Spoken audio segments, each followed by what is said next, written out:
നമസ്കാരം, കൊട്ടാരക്കര മീഡിയയിലേക്ക് സ്വാഗതം. ബിഗ് ബോസ് വീടിനുള്ളിലേക്ക് കറുത്ത മുണ്ടും ജുബയുമിട്ട് മോഹൻലാലിന്റെ മാസ് എൻട്രി.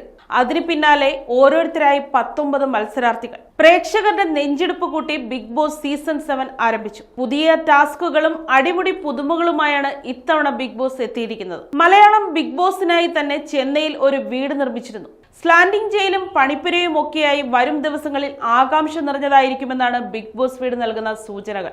7ാം സീസൺ ആയതിനാൽ തന്നെ 7ന്റെ പണി എന്ന ടാഗ് ലൈനോടെയാണ് ബിഗ് ബോസ് ആരംഭിച്ചത്.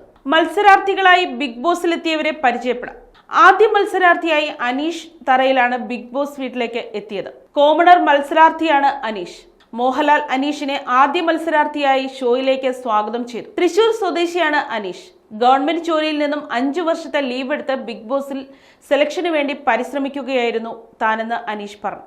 കൃഷിയിൽ താല്പര്യമുള്ള അനീഷ് എഴുത്തുകാരൻ കൂടിയാണ്. ടെലിവിഷൻ പ്രേക്ഷകർ ഏറെ ഇഷ്ടപ്പെടുന്ന അനുമോൾ ബിഗ് ബോസ് ഹൗസിലേക്ക് 2ാമത്തെ മത്സരാർത്ഥിയായി പ്രവേശിച്ചു. ടെലിവിഷൻ പരമ്പരകളിലൂടെ ശ്രദ്ധ നേടിയ അനുമോൾ സ്റ്റാർ മാജിക് എന്ന ടെലിവിഷൻ ഷോയിലൂടെയാണ് പ്രേക്ഷകരുടെ ഇഷ്ടം നേടിയത്. ഹിന്ദി ടെലിവിഷൻ പ്രേക്ഷകർക്ക് സുപരിചിതമായ താരമാണ് ആര്യൻ കതൂരിയ. മോഡൽ കൂടിയായ ആര്യൻ കൊച്ചി സ്വദേശിയാണ്. ഫാമിലി, 1983, വടക്കൻ തുടങ്ങിയ മലയാള ചിത്രങ്ങളിൽ ആര്യൻ അഭിനയിച്ചിട്ടുണ്ട്. നിരവധി പരസ്യ ചിത്രങ്ങളിലും അഭിനയിച്ച ആര്യന് ഇൻസ്റ്റഗ്രാമിലും വലിയ ഫോളോവേഴ്സ് ആണുള്ളത്. അനുകരണ കലയിൽ ശ്രദ്ധേയയാണ് കലാഭവൻ സരിക. ടെലിവിഷൻ പരമ്പരകൾക്ക് പുറമെ കോമഡി ഷോകളിലും കലാഭവൻ സരികയുടെ സാന്നിധ്യം ശക്തമാണ്. മിമിക്രി രംഗത്ത് തന്റേതായ സ്ഥാനം കണ്ടെത്തിയ വ്യക്തിയാണ് സരിക.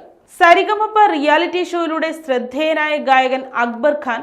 ഇവരെ കൂടാതെ മിനി സ്ക്രീൻ പ്രേക്ഷകരുടെ ഇഷ്ടതാരം ഡോക്ടർ ബിന്നി സെബാസ്റ്റ്യൻ, ഫുഡ് ബ്ലോഗറും അഡ്വക്കേറ്റും കൊച്ചി സ്വദേശിയുമായ ഒനിയൻ സാബു, നടനും നർത്തകനുമായ അഭിലാഷ്, RJ ബിൻസി എന്നിവരാണ് തുടർന്ന് ബിഗ് ബോസിലെത്തിയത്. ബിഗ് ബോസ് 7ാം സീസണിലെ ഏറ്റവും പ്രായം കുറഞ്ഞ കണ്ടസ്റ്റന്റാണ് കോഴിക്കോട് സ്വദേശിനിയായ റെന ഫാത്തിമ. സിനിമ, ടെലിവിഷൻ താരമായ നടൻ മുൻഷി രഞ്ജിത്ത്, മോഡലും സംരംഭകയുമായ ഗിസലെ തക്രാൽ എന്നിവരും പ്രവചനങ്ങൾക്ക് അതീതമായ പ്രകടനം കാഴ്ചവെക്കാൻ ഒരുങ്ങുകയാണ്. ബിഗ് ബോസ് വീടിനുള്ളിൽ തീ പാറിക്കാനുള്ള ഒരുക്കത്തിലാണ് അവതാരികയായ ശാരിക. മൈത്രേയൻ, രേണു സുധി എന്നിവരെ അഭിമുഖം ചെയ്തതിലൂടെയാണ് ശ്രദ്ധ നേടിയത്. ധാർഷ്ട്യത്തോടെയുള്ള ശാരികയുടെ ചോദ്യങ്ങളായിരുന്നു ഹൈലൈറ്റ്. ടെലിവിഷൻ പ്രേക്ഷകരുടെ ഇഷ്ടതാരം ഷാനവാസ്, ഫാഷൻ കൊറിയോഗ്രാഫറും സ്റ്റൈലിസ്റ്റും കലാ സംവിധായകനുമായ നെവിൻ, ഇതുകൂടാതെ ലെസ്ബിയൻ ദമ്പതികളായ ആദിലയും നൂറയും ബിഗ് ബോസ് വീട്ടിലെത്തി. ഇവരുടെ ബന്ധം കേരളത്തിൽ വലിയ ചർച്ചയായിരുന്നു. 2 പേരാണെങ്കിലും ഒരൊറ്റ മത്സരാർത്ഥിയായാണ് ഇവരെ പരിഗണിക്കുന്നത്. സീരിയൽ താരവും അഭിഭാഷകയുമായ ശൈത്യ സന്തോഷും ബിഗ് ബോസ് വീട്ടിലെത്തി. പ്രേക്ഷകർ ഏറെ ആകാംക്ഷയോടെ കാത്തിരുന്നത് സോഷ്യൽ മീഡിയ വൈറൽ താരം രേണു സുധിയുടെ എൻട്രിയാണ്. ബിഗ് ബോസിൽ എന്തൊക്കെ വിവാദങ്ങൾ രേണു സൃഷ്ടിക്കുമെന്നാണ് വരും ദിവസങ്ങളിൽ എല്ലാവരും ഉറ്റുനോക്കുന്നത്. അങ്കമാലി ഡയറീസിലൂടെ ശ്രദ്ധ നേടിയ നടൻ ശരത് കുമാറാണ് ഏറ്റവും ഒടുവിൽ എത്തിയത്.